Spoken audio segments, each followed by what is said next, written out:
21 सितंबर 2024 बेंगलोर। दिन शनिवार। महालक्ष्मी के घर वाले स्पेयर की का यूज़ करके महालक्ष्मी के घर के अंदर जाते हैं। डोर लॉक था, बल्कि महालक्ष्मी का फ़ोन स्विच ऑफ भी आ रहा था। उस फ्लैट से इतनी ज़्यादा बदबू आ रही थी कि एक पल को भी वहाँ खड़ा हो पाना मुश्किल हो गया था। ये एक 1 BHK का फ्लैट था, इसीलिए मेन डोर सीधा उसी एक रूम में ही खुलता था। सबसे पहले महालक्ष्मी की मां मीना अंदर गई और उनके पीछे उनकी बेटी लक्ष्मी मोबाइल फ़ोन का यूज़ करके रिकॉर्ड कर रही थी। लक्ष्मी ने रूम से attach combined bathroom and toilet को चेक किया, लेकिन वहां भी ऐसी कोई गंदगी दिखाई नहीं दी जिससे बदबू की वजह बन सके। रूम भी छोटा सा था और वहां कोई बेड नहीं था, बल्कि ज़मीन पर एक चादर बिछी हुई थी जिसके बगल में एक काले रंग का बड़ा सा सूटकेस रखा हुआ था। लेकिन महालक्ष्मी की मां की नज़र उस एक जगह पे आकर रुक गई थी जहां से सबसे ज़्यादा बदबू आ रही थी, और वहां पर मक्खियों का झुंड भी आ रखा था, और वो था ये फ्रिज। लक्ष्मी ने दोबारा कंफर्म करने के लिए टॉयलेट को चेक किया, पर तब तक उसकी मां ने उस फ्रिज को खोल लिया था। फ्रिज के खुलते ही बेहद गंदी स्मेल बाहर निकली, जिस वजह से वो फौरन दूर जाकर खड़ी हो गई। जब तक दिमाग कुछ समझ पाता तब तक कुछ ही सेकंड में उनकी नज़र कुछ ऐसे डिस्टर्बिंग चीज़ के ऊपर पड़ गई जिससे उनकी चीख निकल गई। उस फ्रिज में महालक्ष्मी की लाश छोटे छोटे टुकड़ों में कटी हुई पड़ी थी। शायद ही कोई शख्स हो उस मंजर को देख पाए, और वो भी जब किसी अपने के साथ ऐसा हुआ हो। चीख पुकार से आसपास के रहने वालों की भीड़ इकट्ठा हो गई थी, और ये खबर मिलते ही मौके पर पुलिस पहुंचती है। पुलिस के लिए भी उस कमरे में जाना काफ़ी मुश्किल था, इसीलिए सभी पुलिस वालों ने डबल मास्क का यूज़ किया। पुलिस के सामने भी ऐसा मंजर था जो शायद ही उन्होंने कभी देखा हो। देखते ही देखते ये खबर news channels and social media पर फैल गई। जब किसी केस में हेवी मीडिया कवरेज होता है तो बहुत सारे फैक्ट्स एंड डेटा गलत होते हैं, या फिर इंटेंशनली उनको तोड़ मरोड़ कर बता दिया जाता है TRP के लिए। जब ये खबर सामने आई तो न्यूज़ चैनल्स में क्राइम सीन का डिस्क्रिप्शन बहुत ही गलत था। पुलिस के पहुंचने के बाद क्राइम सीन की इन्वेस्टिगेशन के लिए मेडिकल स्टाफ के साथ साथ फॉरेंसिक टीम भी पहुंच चुकी थी। घर में किसी भी तरह की फोन्स एंट्री का साइन नहीं था, यानी कातिल कोई जोर जबरदस्ती करके अंदर नहीं आया होगा, जिससे ये साफ था कि महालक्ष्मी उसे जानती हो। मीडिया में क्राइम सीन को ऐसा दिखाया जा रहा था कि फर्श पर हर तरफ खून के निशान थे, मांस के छोटे छोटे टुकड़े यहाँ वहाँ पड़े थे, लेकिन रियलिटी बिल्कुल उल्टा थी। जैसा आपने इस क्लिप में देखा, रूम में ना कोई मांस के टुकड़े बिखरे पड़े थे एंड ना ही खून का एक छींटा। जांच के लिए लाश के टुकड़ों को और उस रेफ्रिजरेटर को सील कर लैब में भेज दिया गया। शरीर के टुकड़ों की गिनती जब शुरू हुई थी तब टोटल 30 टुकड़ों की बात सामने आई, लेकिन जैसे जैसे जांच आगे बढ़ी तो ये सामने आया कि महालक्ष्मी के शरीर के 59 टुकड़े किए गए थे। Welcome everyone, my name is Sarfaraz and you watching the case of Mahalakshmi. दिन शुक्रवार। बेंगलुरु के वयाली कावल में बसप्पा गार्डन के पास एक 3 मंजिला बिल्डिंग में रहने वाले लोगों को तेज बदबू से जीना मुश्किल हो गया था। बदबू कई दिनों से आ रही थी, लेकिन अब बर्दाश्त के बाहर हो गई थी। जब लोगों ने इसका सोर्स को खोजने की कोशिश की तो उन्हें एहसास हुआ कि ये इस बिल्डिंग के फर्स्ट फ्लोर के घर से आ रही है, लेकिन उस घर का मेन डोर पर ताला लगा हुआ था। इसीलिए पड़ोसियों ने इस बिल्डिंग के मकान मालिक जीवनाराम को कॉल कर बदबू आने की शिकायत की। इस 1 BHK फ्लैट में 29 साल की महालक्ष्मी किराए पर रहती थी। जब मकान मालिक ने उसे कॉल किया तो फ़ोन स्विच ऑफ आ रहा था। स्मेल तो लिमिट से ज़्यादा ही थी, इसलिए फ्लैट का खुलना बेहद ज़रूरी हो गया था। सो मकान मालिक ने लक्ष्मी का रेंट एग्रीमेंट निकाला, जिसमें इमरजेंसी कांटेक्ट में उसकी मां और बड़ी बहन लक्ष्मी का नंबर दिया हुआ था।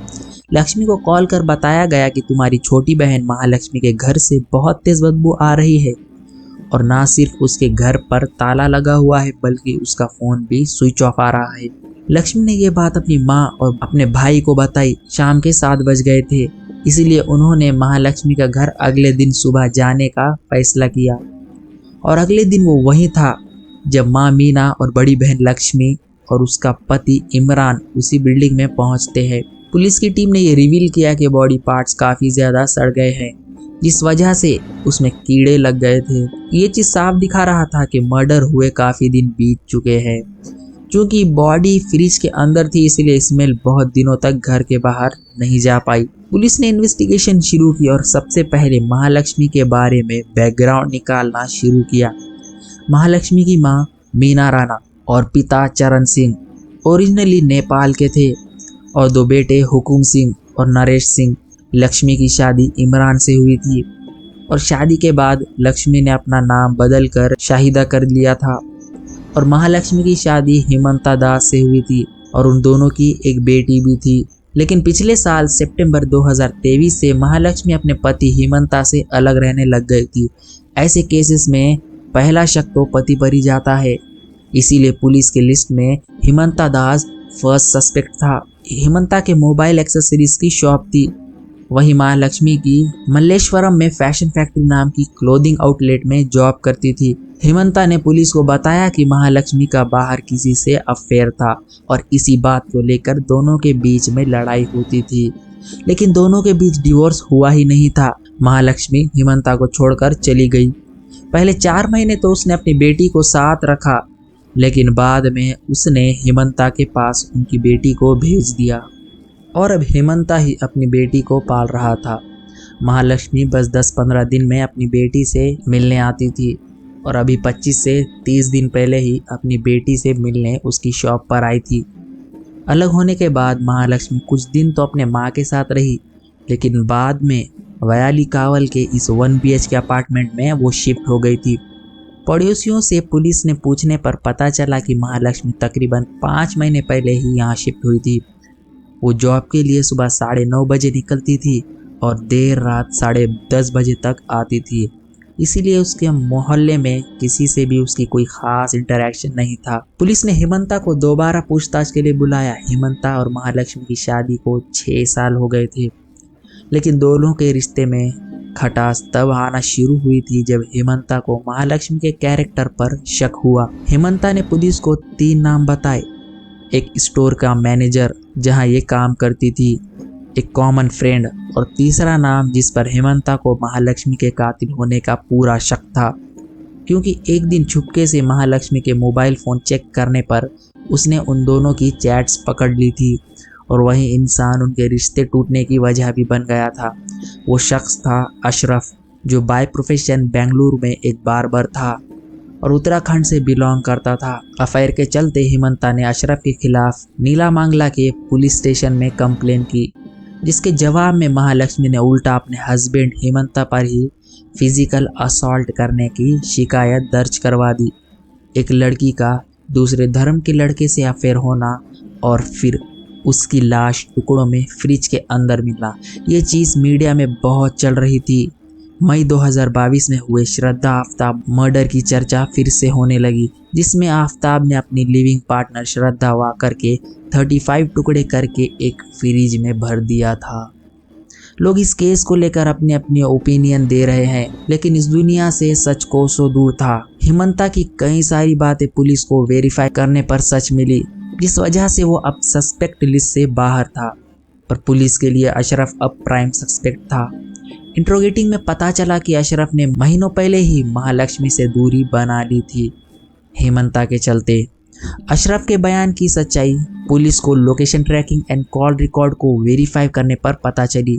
इसके बाद ये खबर सामने आ गई कि अशरफ को इस मामले में क्लीन चिट मिल गई थी और उसका इस कत्ल में कोई हाथ नहीं है।